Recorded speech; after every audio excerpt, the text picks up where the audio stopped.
Assalamualaikum warahmatullahi wabarakatuh. Akkam jirtu kabajamtoota jaalatamtoota hordoftoota keenya warroonni yeroo jalqabaatee gara YouTube channel kanaa dhuftan subscribe gochuudhaan maatii keenya dabalama maatii keenya kan taatan like share gochuudhaan nu cinaa dhaabbadhaa isin jedha egaa kabajamtoota jaalatamtoota hordoftoota keenya guyyaa har'a akkuma gaafii keessaniitii fi waan beekuuf dhagahuu qabdan jedhee yaadee qabadhee isin dhufee jira akkuma beekamu YouTube channel kana irratti odeeffannoowwan jiruuf jireenya keenya wal qabatan kanneen akka ijaarsa mana meeshaalee mana keenya keessatti fayyadamnuu fi akkasumas immoo haala biizinasii irratti wal qabate odeeffannoowwan garaagaraa isin biraan gahaa turuun kiyyaan yaadatama. Egaa kanumaan wal qabate odeeffannoowwan amma maqaa isinii dhahe kanneen gochuudhaaf yookaan ammoo hojjechuudhaaf dirqama wanti nu gochuu qabnu yoo jiraate qarshiidhaan jechaadha. Wantoota kanneen hunda gochuu kan ittiin dandeenyu qarshiidha. Kanaaf yeroo kana lammiileen keenya yookaan ammoo ijoolleen keenya biyyoota garaagaraa keessa faca'aniiti kan argaman.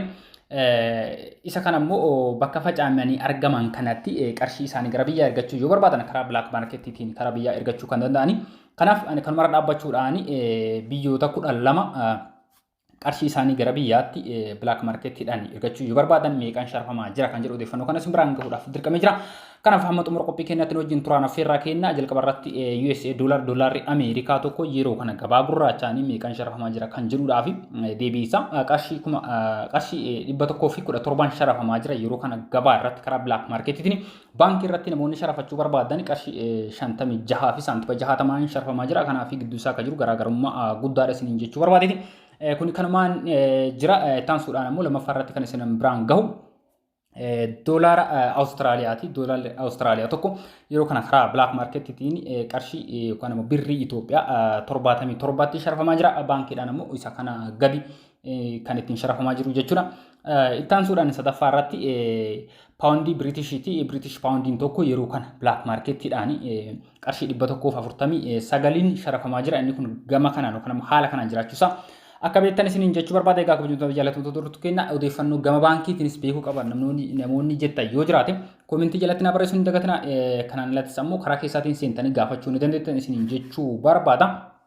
Kanaaf namoonni baay'een karaa baankii kanatti baay'ee itti hin hajamani. Maaliif qarshiin isaa baay'ee gadi bu'aadha waan ta'eef dachaa lamaa oli karaa black marketii kanaan jechaadha. Kanaaf namoonni baay'een karaa black marketii kanatti hajamuudha. Kanuma komsa godhachuudhaan anis karaa black marketiitiin odeeffannoo isaan biraan gahuudhaaf kan dirqame.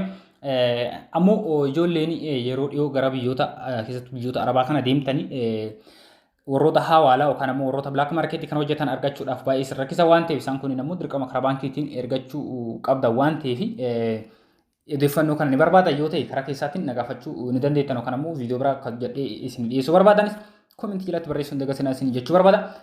Egaa gara odeeffannoo keenyaatti yoo deebine sadaffaa irratti liiree turkiitti liireen turkii tokko karaa black marketiitiin qarshii 3 fi saantiba 80 sharafamaa jira jechuudha. Gara baankiitiin ammoo isa kana gadiin jiraachuu isaa gamanumaan akka beektan isin jechuu barbaada. Afuraffaa irratti yuuroodha. Yuuroon tokko qarshii 127 saantiba 50 sharafamaa jira yeroo kana karaa black marketiitiin. Karaa gara baankiitiin ammoo qarshii 61 kan inni sharafamaa jiru. Kanaaf garaagarummaa guddaadha jidduu isaa kan jiru jechuu barbaada. Ittaansuudhaan shanaffaa irratti doolaara Kanaadaati. Doolaarri Kanaadaa tokko qarshii Itoophiyaatti qarshii 87 sharafamaa jira jechuu barbaada. Ittaansuun ammoo kan isin biraan gahu qarshiiwwan biyyoota Arabaati. Qarshiin biyya Arabaa keessa qarshii addunyaa keenyaa keessa tokkoffaa kan ta'e kan ammoo baay'ee guddaa kan ta'e dinaara Kuweetiiti jecha. Dinaara Kuweetii tokko qarshii Itoophiyaa 383 sharafamaa jira karaa black marketiitiin jechuu isin barbaada. Kanaaf namoota kana argachuudhaaf namoonni kana dura ergatanii jirtan ni beektanii namoonni haaraa taataniif ammoo biyya sana keessa yoo barbaadan argachuu dandeettan namoota baay'ee faffaca'anii kan hojjetan. Kanaaf gatii kanaan jiraachuu yookaan ammoo birrii Itoophiyaa 383 hin jiraachuu isaa beektanii akka itti fayyadamtan isin jechuu barbaada. Taansuudhaan ammoo diraama Dubaayiiti. Diraamni Dubaayii tokko birrii Itoophiyaa 32 sharafamaa jira gabaa gurraachaan baankiidhaan ammoo kana gadi isin jechuu barbaada. Taansuun ammoo ri'aala Kaatariiti. Ri'aalli Kaatarii fi diraamni Dubaayii gatiin isaa kan torbee kana walumaa qixa 32 isin jechuu barbaada. Kanaaf ri'aalli Kaatariis qarshii Itoophiyaa 32 sharafamaa jira. Kanaan beektanii akka itti fayyadamtan isin jechuu barbaada. Akkuma jalqabaatti isin kaase gama baankiin yoo barbaadan karaa keessaatiin nagaafadha yookaan ammoo koomentii jalatti na barreessa viidiyoo biraatiin isin deebi'a. Ittaansuudhaan kan isan biraan gahu dinaara Joordaaniiti. Dinaarri Joordaanii yookaan ammoo birriin Joordaanii kun birriiwwan yookaan ammoo qarshiiwwan addunyaa keenyaa keessaa sadarkaa afuraffaa irratti kan argamudha. Innis 166 sharafamaa jira. Kanaaf biyya kana keessas ijoolleen keenya baay'ee faca'anii kan jiran. Kanaaf ijoolleen Joordaan jirtan birriin isaanii qarshiin isaanii tokko kan immoo dinaarri isaanii tokko birrii Itoophiyaa 166 sharafamaa jira. Kana beektanii akka itti fayyadamtan isin jechuu barbaada.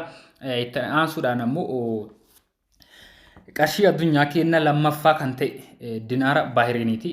Biyya Baahireenii keessa ijoolleen jirtan dinaarri isaanii tokko qarshii Itoophiyaa 312 fi saantiba 66 sharafamaa jira. Kanaan jiraachuu isaa beektan isinis akka itti fayyadamtan isin jechuu barbaada.